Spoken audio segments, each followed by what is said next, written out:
अब देखें कि इंडिया क्यों इतना ज़िक्र नहीं कर रहा और पाकिस्तान क्यों इतना शोर मचा रहा है मोहम्मद बिन सलमान आ रहे हैं। 2 सिंपल सी वजूहात हैं।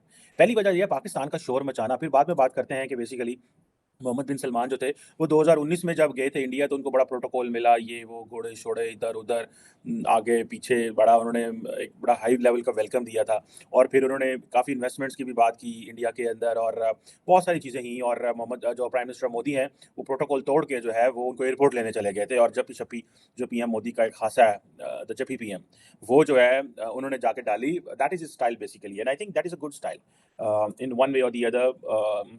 ये एक तरीकाकार होता है। आप ये एक डिप्लोमेसी है और इसको they do it. So question इसमें ये है कि आप अगर इसको ये देखें कि मोहम्मद बिन सलमान जो हैं वो पाकिस्तान आने वाले हैं तो शोर मच रहा है। उसकी वजह ये है कि यहाँ पॉलिटिकल गवर्नमेंट जो है वो सिक्योर नहीं है। यहाँ पॉलिटिकल गवर्नमेंट सिक्योर नहीं है, यहाँ पॉलिटिकल गवर्नमेंट को सपोर्ट चाहिए यहाँ और देखिए नॉर्मली होता यह है कि जो पॉलिटिकल गवर्नमेंट होती है वो अपनी उसकी जो जैसे आप कह लें कि जो सपोर्ट होती है वो होती है internal internal stability, economic strength, support in the parliament. लेकिन वो क्या कर रहे हैं, क्योंकि शहबाज शरीफ साहब को ये सपोर्ट नहीं मिल रही, शहबाज शरीफ साहब को इसलिए सब कुछ नहीं आ रहा, तो उन्होंने मोहम्मद बिन सलमान का तरला किया कि तुम चले हो इंडिया तो साढ़े को भी थोड़ी देर रुक जाना, जरा आपको थोड़ी बल्ले बल्ले हो जाएगी मेरी और मेरी मैं थोड़ा सा अब जो है कह सकूंगा कि मोहम्मद बिन सलमान पाकिस्तान आया था। अब देखिए सऊदी वली अहद जो है शहजादे को पाकिस्तान का दौरा जो है ना बड़ा मुश्किल पे पड़ता है।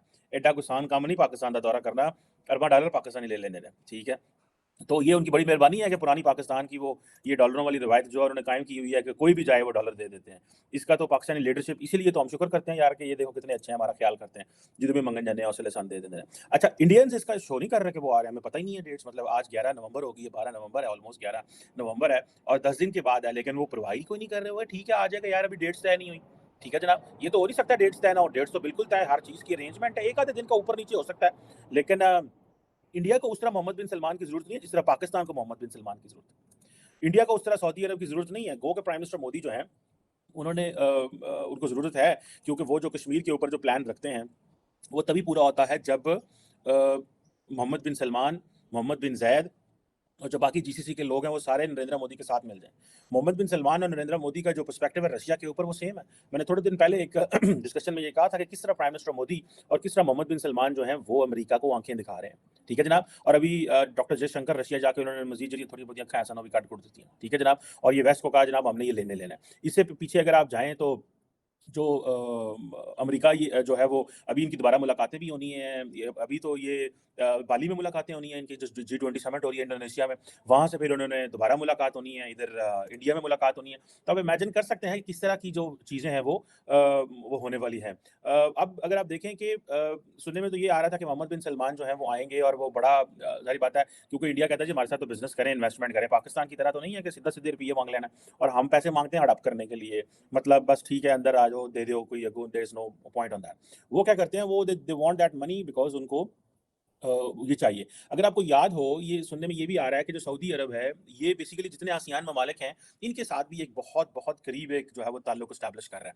और इसमें वो समझते हैं क्योंकि जैसे मैंने कहा था कि जो इमर्जिंग मार्केट्स हैं, इमर्जिंग मार्केट्स में बेसिकली इनका जो रोल है ग्लोबल ट्रेड में वो बहुत ज़्यादा होने वाला है। सो ये चीज़ें जो हैं वो हैं। दिल्ली में जब पहले आए थे prime minister Mohammad bin Salman साहब आए थे, तो तकरीबन उन्होंने प्रॉमिस किया था $100 बिलियन की इन्वेस्टमेंट इन इंडिया। देखिए ये होती है बात। पाकिस्तान आए थे तो $10 अरब का एक रिफाइनरी का ऐलान कर दिया, होते because we are not serious. लेकिन this time when Mohammed bin Salman is coming तो they are going to review the bilateral projects जो कि $100 बिलियन के हैं इंडिया के और सऊदी अरब के दरमियान, जिसमें ज़्यादातर ऑयल रिजर्व्स के हवाले से ग्रीन एनर्जी प्रोजेक्ट्स हैं। अब क्योंकि इंडिया ये कह रहा है कि हम ग्रीन एनर्जी को they are going to make green energy centre of the discussion in the G20। So उसमें भी आप देखें कि इंडिया जो है वो सऊदी अरब से वो फ़ायदा लेगा और बहुत सारा वो दे आर गोइंग टू ये जो ग्रीन फाइनेंसिंग है इससे वो फ़ायदा लेने वाले हैं। और प्राइम मिनिस्टर मोदी भी जो है वो बड़े कैलकुलेटेड तरीके से सऊदी अरब जाते हैं, साढ़े यार नहीं कि जिदू वज़ीर आज़म साहब होने ने मत्था टेकने चले जाते हैं। बुरी बात नहीं है मत्था टेकने में, ठीक है जाना चाहिए, कोई बात नहीं। सऊदी अरब हमारा दरीना दोस्त है, लेकिन दरीना दोस्त का मतलब ये नहीं कि बंदा हर वक्त यार पैसे ही मांगते रहे, बड़ा अजीब सा लगता है। अब देखें कि सऊदी अरब ने भी G20 होस्ट की थी, लेकिन that time it was Covid. India 2023 में होस्ट करेगा। फिर जो है वो मोहम्मद बिन सलमान आएंगे। सो मोहम्मद बिन सलमान इस साल भी जा रहे हैं, आ रहे हैं, अगले साल भी आ रहे हैं। सो प्राइम मिनिस्टर मोदी से उनकी कंसेक्टिव मुलाकातें जो हैं वो बहुत ज़्यादा सीरियस मुलाकातें जो हैं वो होने वाली हैं। सो आप इमेजिन कर सकते हैं कि ये कितनी बड़े लेवल पे इंडिया सोच रहा है कि हमें सऊदी अरब के साथ एंगेज करना है और उनको पता है कि एक तो सऊदीज़ के पास पोटेंशियल है, दूसरा इंडिया के पास एक मुस्लिम पॉपुलेशन है जिसको कैश इन किया जा सकता है।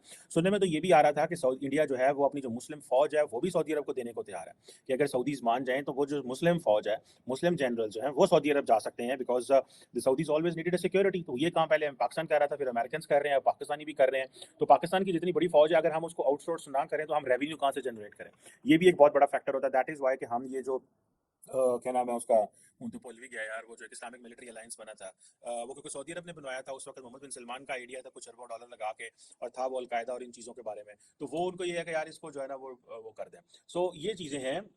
अब इंडिया ने भी ये ऑफर की थी कि हम जो है ना वो हम अपनी फौज भेजना चाहते हैं, और इसीलिए इंडियन आर्मी चीफ ने सऊदी अरब का विजिट किया, और फिर सऊदी जो आर्मी चीफ है उन्होंने इंडिया का विजिट किया। तो इंडियन जो आर्मी चीफ थे, I think if I am not wrong he was army chief, who was he, तो उन्होंने क्या किया कि उन्होंने जो तस्वीर जारी की, उस तस्वीर के पीछे वो जो जनरल नियाजी का सरेंडर का डॉक्यूमेंट आई है, वो थी। That was to give a message to Pakistan कि हमने आपका जो बेस्ट फ्रेंड सऊदी अरेबिया है उसको साथ बिठा लिया, और देखो पीछे तस्वीर कौन सी है। तो मुझे जो शक पड़ता है, जो मुझे याद आता है कि पाकिस्तान ने फिर सऊदीज़ को इसके ऊपर बताया था कि ये इन्होंने इंडियंस ने ये आपको डेलिबरेटली किया है just to show let us down. तो मेरा आई डोंट नो रिमेंबर, लेकिन मेरा ख्याल है किसी लेवल पे ये डिस्कशन हुई थी। अब देखिए इंडिया जो है वो एक दुनिया का थर्ड जो लार्जेस्ट है, बिगेस्ट जो है वो ऑयल कंज्यूमर है। अब ये 80% इंडिया का जो ऑयल है आपको पता है वो कहाँ से आता है, वो इम्पोर्ट से आता है। सो इंडिया को चाहिए, लोग चाहिए, इंडिया को ताल्लुकात चाहिए। जो मोहम्मद बिन सलमान है वो पैसा लगाने को तैयार है, बिकॉज मोहम्मद बिन सलमान को समझ आ गई है that India is in ITU2, India is in जो है वो क्वाड में है इंडिया, और बहुत सारे जो globe, India is an SCO, India Russia के साथ भी फिट है। तो हमें, और यही बात है कि इंडिया को देखते हुए शायद वो एक जिसे आप कह लें कि एक अपनी इंडिपेंडेंट सॉवरन पोजीशन जो है वो स्टैब्लिश करना चाह रहा है अगेंस्ट दी अमेरिका। ठीक है, और वो कह रहा है कि हम किसी के साथ नहीं है, बिकॉज उनकी जो वेल्थ है, उनकी जो पावर है, that is with the oil. तो ऑयल जो है वो उसको एज ए वेपन यूज करना चाह रहे हैं। That is why when the Saudis are importing oil from Russia, और उसको सस्ता लेके इंपोर्ट करके उसको वो जो करके होता है रिफाइन वगैरह करके, तो आगे वो जो है ना टोरी होने, ठीक है। सो इंडिया, सऊदी अरब जो है वो they are following and looking India कि इंडिया जो है वो किस तरह की उसकी फॉरेन पॉलिसी है, और ये किस डायरेक्शन में जा रहा है, और हम इस पे क्या कर सकते हैं, हम अमेरिकन को क्या टफ टाइम दे सकते हैं, या हम अमेरिकन के साथ कैसे एंगेज कर सकते हैं।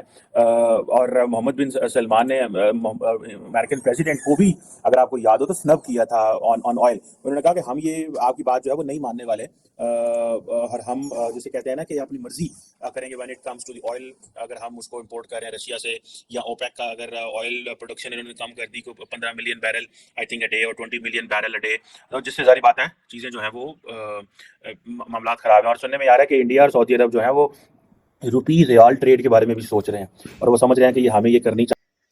दोस्तों, Saudi crown Prince Mohammad bin Salman के नवंबर में भारत आने की संभावना है। दोस्तों, बताया जा रहा है कि यूक्रेन संघर्ष के नतीजों पर बात होगी, और साथ ही विशेष रूप से ऊर्जा सुरक्षा और द्विपक्षीय व्यापार और निवेश पर भी बात की जाएगी। दोस्तों, मोहम्मद बिन सलमान पाकिस्तान भी जाएंगे, इस बात का हल्ला पाकिस्तान में हो रहा है। राजनीतिक अनिश्चितता के बावजूद Saudi crown Prince Mohammad bin Salman की पाकिस्तानी यात्रा पटरी पर है।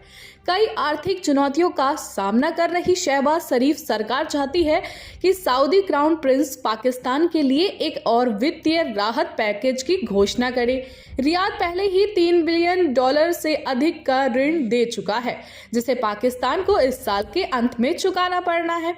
वित्त मंत्री इशाका डार ने हाल ही में सऊदी अरब की यात्रा के दौरान $4.2 अरब के अतिरिक्त वित्तीय राहत पैकेज की मांग की थी। सऊदी अरब के crown Prince Mohammad bin Salman के नवंबर में मध्य भारत आने की एक संक्षिप्त यात्रा करने की बात की जा रही है, और यात्रा का मुख्य रूप से यूक्रेन संघर्ष के नतीजों पर ध्यान केंद्रित करने की उम्मीद है, विशेष रूप से ऊर्जा सुरक्षा और द्विपक्षीय व्यापार और निवेश पर भी।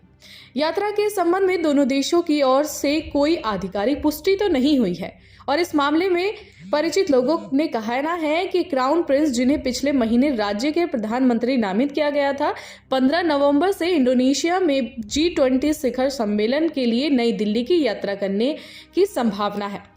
लोगों ने कहा है कि अगर यह दौरा आगे बढ़ा तो एक दिन से भी कम समय तक चलेगा, और प्रिंस मोहम्मद प्रधानमंत्री नरेंद्र मोदी, विदेश मंत्री S जयशंकर और राष्ट्रीय सुरक्षा सलाहकार अजीत डोभाल के साथ बातचीत करने की उम्मीद करेंगे। तो दोस्तों, इस रिपोर्ट में फिलहाल इतना ही। आप हमारे साथ देखते रहिए इंडिया वेब न्यूज़।